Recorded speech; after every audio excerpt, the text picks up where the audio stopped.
જય શ્રી કૃષ્ણ, જય Dwarkadhish. Hello everyone, કેમ છો? Welcome to my channel Vasra family Upleta. તો આજે આપણે આવ્યા છીએ વાડીએ અને અમારી બધી ગાયોની મુલાકાત અમે લઈ લીધી છે અત્યારે.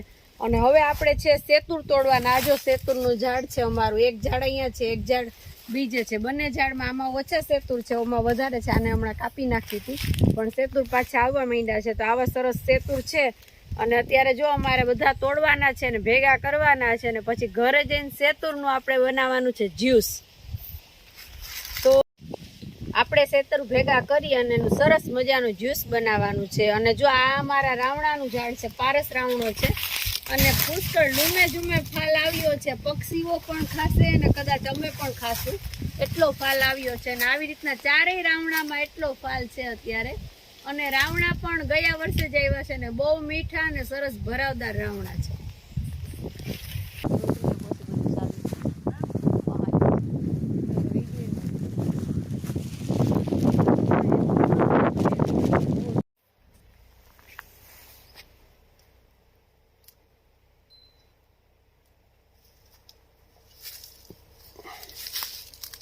સેતુરના શરબત માટે આપણે સેતુર લીધા છે, સાકર લીધી છે જરૂરિયાત મુજબ અને પાણી લેવાનું છે.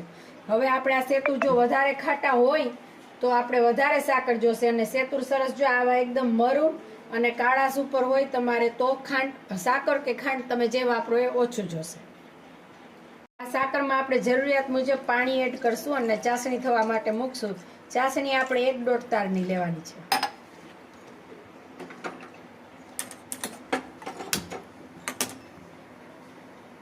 તો હવે આપણે આ વાડીએથી સેતુર જે લેવા તેમાં સારા સારા સેતુર બધા આપણે અલગ કાઢી લીધા છે. અને આવા પાકેલા તમને સેતુર મળે તો વધારે સારું, અને જો ન મળે તો આ સેતુર પણ ચાલશે. સેજ ખટ મીઠા લાગશે પણ એ સારા જ હોય છે. અને આ સેતુર અત્યારે ઉનાળામાં જ આવે છે, ફાગણ પછી ચૈત્ર 2 મહિનામાં આ સેતુર આવે છે. અને સેતુર ખાવાથી ઘણા ફાયદા થાય છે. ખાસ કરીને તો ઉનાળામાં જે લૂ લાગે છે ને એ લૂ લાગવામાં ઘણો ફેર પડશે. અને બ્લડ સુગર એટલે ડાયાબિટીસ હોય એને પણ આ સેતુર ઘણો ફાયદો કરશે. અને બીજે આપણે કોલેસ્ટ્રોલ ઘટે છે, વજન ઘટાડવામાં પણ સેતુર ફાયદો કરે છે. એટલે સેતુરના ઘણા ફાયદા છે. ખાસ કરીને સિઝનમાં આવે છે ત્યારે સેતુર આપણે ખાવા જોઈએ. આજે આપણે આ સેતુરનું બનાવશું શરબત. તો એનું શરબત બનાવવા માટે આપણે આ રીતે મિક્સીના જારમાં આપણે એડ કરશું બધા સેતુરને.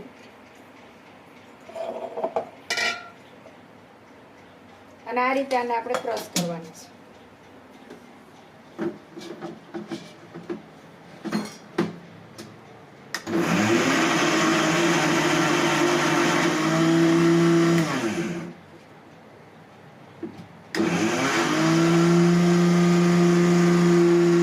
અને આમાં જરૂરિયાત મુજબ થોડુંક પાણી એડ કરવાનું છે.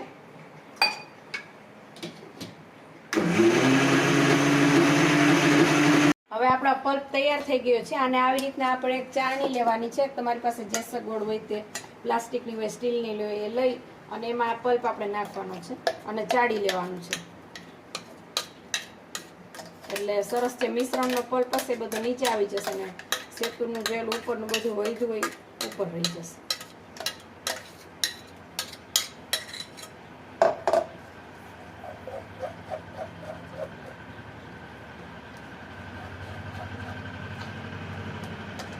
હવે આપણા પલ્પ ચાળીને સરસ રેડી થઈ ગયો છે. અને ખાસ ધ્યાન રાખવાનું છે કે આપણે જે ચાળણીથી ગાળીએ ને ચાળણીમાં થોડાક મોટા કાણાવાળી લેવાની છે, એટલે પલ્પ સરસ આવી જાય. એટલે તો સાવ ઝીણા કાણા હશે ને તો ખાલી પાણી જેવું જ આવશે.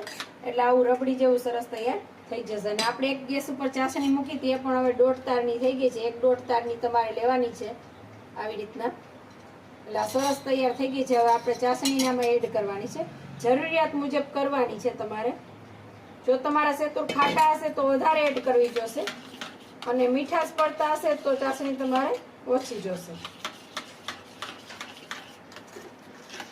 હવે આપણા સેતુરનો પલ્પ તૈયાર છે. જો તમારે ચાળણીથી ન ચારવું હોય, તમારા મિક્સરમાં સરસ ક્રશ થઈ ગયું હોય તો તમે ડાયરેક્ટ પણ ઉપયોગ કરી શકો છો. અને ચારવું હોય તો મેં કીધું એ પ્રમાણે આપણે ચાળી લેવાનું છે. હવે આપણા શરબત તૈયાર છે, આપણે એને સર્વ કરશું. એના માટે મેં લીધું છે ઠંડુ પાણી. અને જરૂર મુજબ આપણે આ પલ્પ એડ કરશું.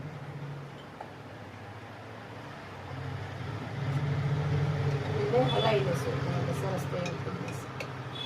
તો આ છે આપણું શરબત, શેતુનું શરબત તૈયાર, જે ગરમીમાં ખૂબ જ ફાયદાકારક. આપણા પલ્પ તૈયાર છે અને ખાસ ધ્યાન રાખવાનું છે કે આપણે જે આ શરબત તૈયાર કર્યું છે અને જો તમારે સ્ટોર કરવું હોય તો તમારે ફ્રીઝરમાં રાખવાનું છે, ફ્રીજમાં નહીં પણ ડીપ ફ્રીઝમાં આને રાખવું પડશે તમારે, તો જ સારું રહેશે.